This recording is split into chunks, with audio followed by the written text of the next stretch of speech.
María Antonieta, de Delfina de Francia a Reina Maldita. María Antonia Josefa Juana de Habsburgo-Lorena nació el 2 de noviembre de 1755 en el Palacio de Hofburg, en Viena, como la decimoquinta hija de la emperatriz María Teresa de Austria y Francisco y del Sacro Imperio Romano Germánico. Desde su nacimiento, su destino no le pertenecía, era una pieza en el tablero geopolítico europeo. Criada en la fastuosa corte de Viena, fue educada en música, danza y protocolo, aunque su formación intelectual fue menos rigurosa que la de sus hermanos varones.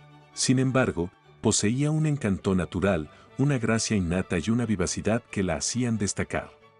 A los 14 años, fue comprometida con Luis Augusto, el futuro Luis XVI de Francia, como parte de una alianza entre los Habsburgo y los Borbones. En 1770, con apenas 15 años, dejó su hogar para siempre y emprendió el viaje hacia Francia. La ceremonia de su matrimonio en Versalles fue un espectáculo de opulencia, pero también el inicio de un destino trágico. La joven princesa, ahora Delfina de Francia, debía conquistar a una corte despiadada, a un esposo apático y a un pueblo que nunca terminaría de aceptarla. Cuando en 1774, tras la muerte de Luis XV, su esposo ascendió al trono como Luis XVI, María Antonieta se convirtió en reina de Francia con apenas 18 años. Era joven, bella y despreocupada, y pronto se convirtió en el centro de la vida cortesana. Se refugiaba en la moda, el teatro y las fiestas para escapar de las presiones del protocolo y de un matrimonio que tardó años en consumarse. Su círculo cercano se componía de cortesanos y nobles que fomentaban su inclinación por la diversión, y esto solo alimentó su imagen de reina frívola y caprichosa. Pero la María Antonieta de la leyenda negra no era toda la verdad. Si bien disfrutaba de lujo, no era la despilfarradora sin límites que la propaganda revolucionaria presentaría después. Muchos de los gastos de la corte eran tradiciones impuestas por el rígido sistema de Versalles, y las crisis financieras de Francia tenían raíces mucho más profundas que su guardarropa. Sin embargo, en tiempos de hambre y descontento, una reina que jugaba a la pastora en el Petit Trianon y organizaba extravagantes bailes era un blanco fácil para la furia del pueblo.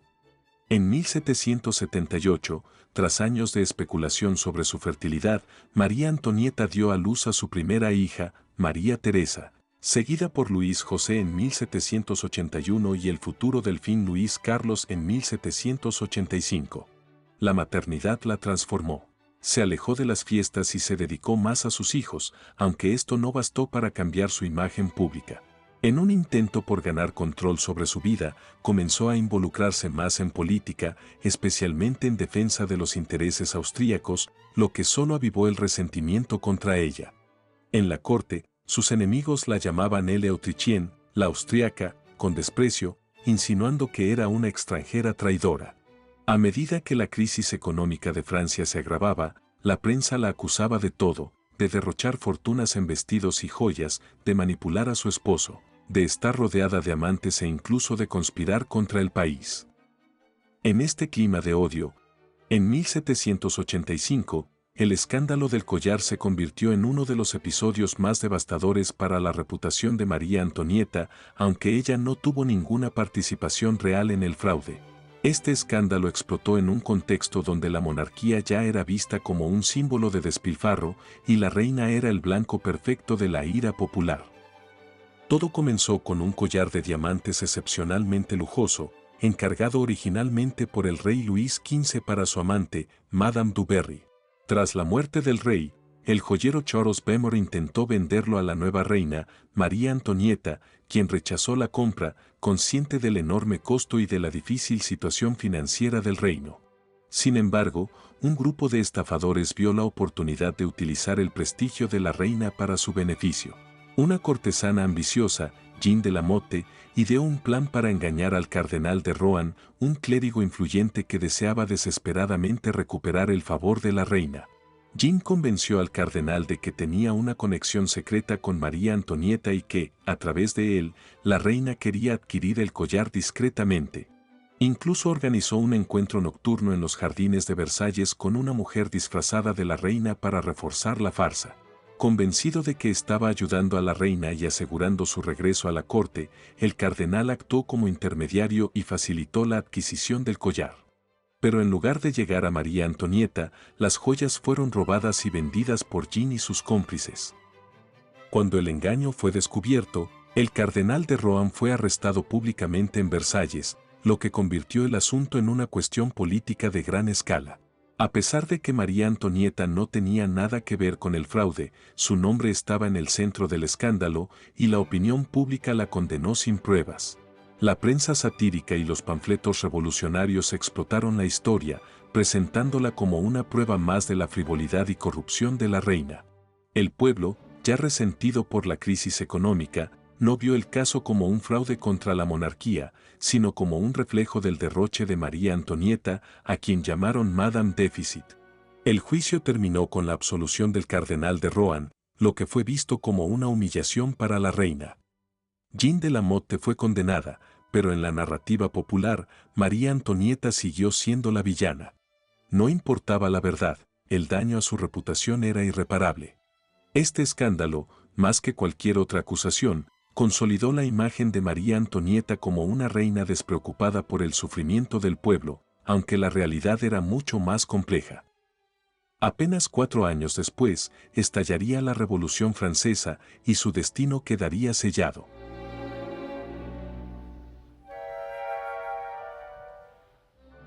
Cuando estalló la Revolución Francesa en 1789, María Antonieta intentó inicialmente preservar la monarquía, pero su insistencia en defender el poder real solo la convirtió en un símbolo de todo lo que el pueblo quería destruir. La infame huida de la familia real en 1791, conocida como la fuga de Varennes, selló su destino. La captura y el regreso forzado a París convirtieron a la monarquía en prisionera de la revolución. Desde ese momento, la reina dejó de ser una figura de lujo y se convirtió en una mujer luchando por la supervivencia de su familia. En privado, escribió cartas desesperadas buscando ayuda de las cortes europeas. En público, se mantuvo erguida, incluso cuando el pueblo la insultaba en las calles. Cuando Luis XVI fue ejecutado en enero de 1793, María Antonieta se convirtió en la viuda Capeto, una prisionera cuyo destino ya estaba escrito. De princesa vienesa a la mujer más odiada de Francia, su historia fue la de una joven atrapada entre el peso de la historia y la brutalidad de la política. Su muerte sería el último acto de una vida marcada por la opulencia, el odio y la tragedia. En la fría mañana del 16 de octubre de 1793, María Antonieta despertó en la prisión de la Conciergerie con el sonido de un París que ya no la llamaba reina, sino viuda Capeto. Su cuerpo, debilitado por meses de privaciones, apenas podía moverse.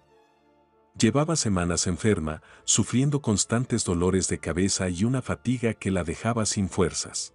Su piel, antaño tersa y radiante, estaba pálida y marchita. Los médicos de la prisión apenas se molestaban en atenderla. Después de todo, su destino ya estaba decidido. A sus 37 años, María Antonieta parecía mucho mayor. Su cabello, que alguna vez fue rubio y brillaba bajo la luz de Versalles, ahora estaba canoso, consecuencia del estrés y las pérdidas sufridas en los últimos años. Sus ojos azul grisáceo, antes llenos de vivacidad y altivez, estaban hundidos y rodeados de ojeras. Había adelgazado tanto que sus pómulos sobresalían marcadamente y la piel de su rostro, reseca y macilenta, reflejaba el desgaste de una mujer que había pasado de ser la reina de Francia a una prisionera sin esperanzas. Pero no era solo el hambre y la tristeza lo que la debilitaba. Desde hacía meses, sufría de hemorragias constantes, un signo de que su cuerpo se desmoronaba desde dentro. En su celda, las manchas de sangre en los harapos que vestía eran prueba de que su sufrimiento iba más allá de lo visible. Sin acceso a cuidados ni medicinas, soportaba el dolor en silencio, con la misma dignidad con la que enfrentaría su destino final. El aire húmedo de la celda le helaba los huesos, mientras el hedor de la piedra mohosa se mezclaba con el de su propio cuerpo sin lavar. Desde el pasillo, el eco de los pasos de los guardias se filtraba entre los barrotes, recordándole que estaba vigilada día y noche. A lo lejos, los gritos de vendedores ambulantes y el rumor del Sena fluían como una burla cruel. París seguía su curso, indiferente a la mujer que una vez había reinado sobre él. Atrás habían quedado los días de Versalles, las fiestas interminables, los bailes iluminados por candelabros de oro. Ahora, su mundo era una celda oscura, húmeda y rodeada por muros que parecían cerrarse sobre ella.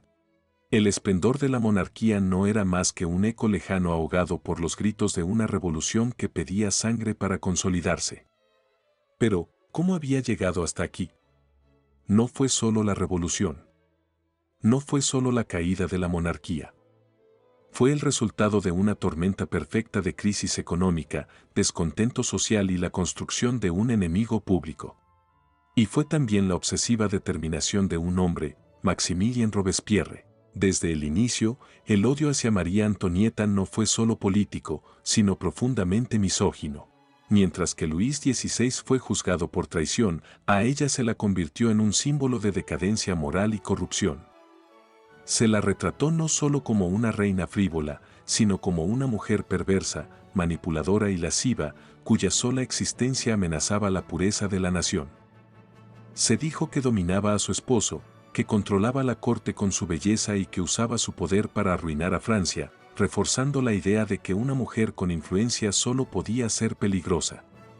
El golpe más bajo del juicio fue una acusación infame, sin pruebas, diseñada para despojarla de toda dignidad.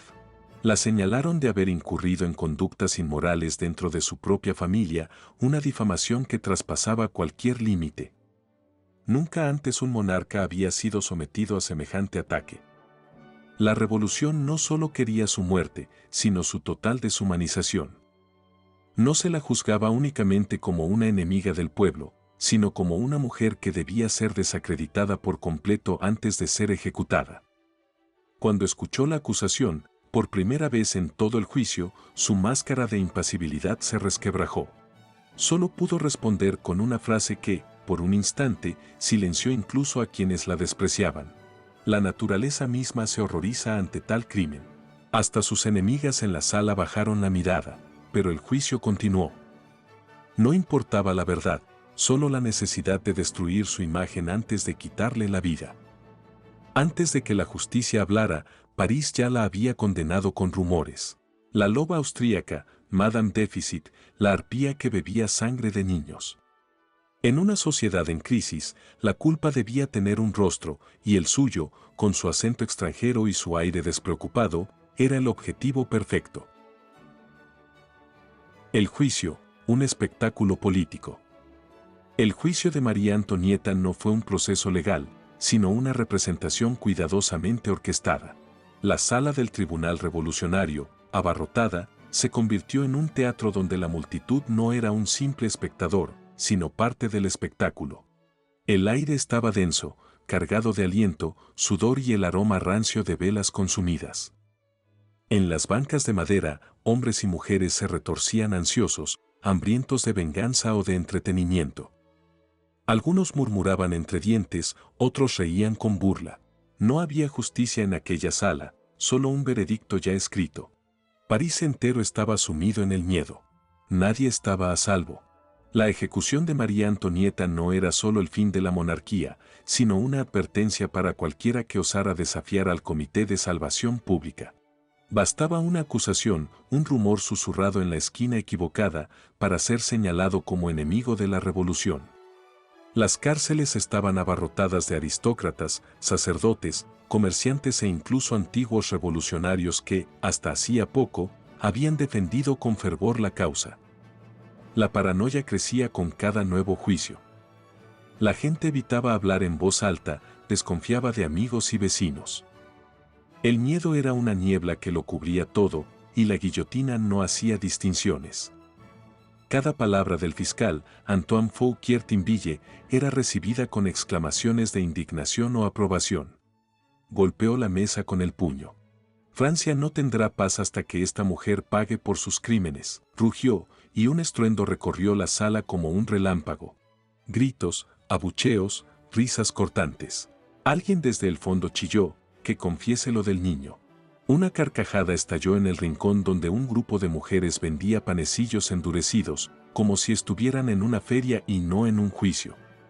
El proceso se llevó a cabo en el Tribunal Revolucionario, una corte creada específicamente para juzgar enemigos del Estado, donde la condena a muerte era casi una formalidad. El jurado estaba compuesto por hombres fieles al Comité de Salvación Pública, dominado por los jacobinos. Entre ellos destacaban figuras como Fouquier Tinville, ferviente defensor del terror, quien se aseguró de que el juicio no dejara margen a la absolución. La agenda política. Los jacobinos necesitaban reafirmar su control en un momento en que la revolución tambaleaba. La ejecución de María Antonieta debía ser una advertencia para cualquier opositor real o percibido del nuevo orden. Los jueces y jurados. Eran en su mayoría abogados y políticos revolucionarios, algunos de los cuales caerían también bajo la guillotina en los meses siguientes, como el propio Fouquier Tinville, ejecutado en 1795 tras la caída de Robespierre. El destino de los abogados defensores. Jacques Chauveau-Lagarde y Guillaume Alexandre Tronson du Coudray fueron asignados como sus defensores, pero su papel fue meramente simbólico. El juicio duró apenas 2 días. No hubo testigos que hablaran en su defensa, solo acusaciones repetidas y rumores convertidos en evidencia. María Antonieta escuchó impasible mientras se desgranaban las acusaciones, sabiendo que no había escape. La revolución había determinado su destino mucho antes de que comenzara el juicio. Robespierre, la obsesión de un hombre por su muerte. Maximilien Robespierre no solo quería la cabeza de la reina por venganza. Había un cálculo político en su muerte. Mientras ella viviera, la monarquía seguía respirando.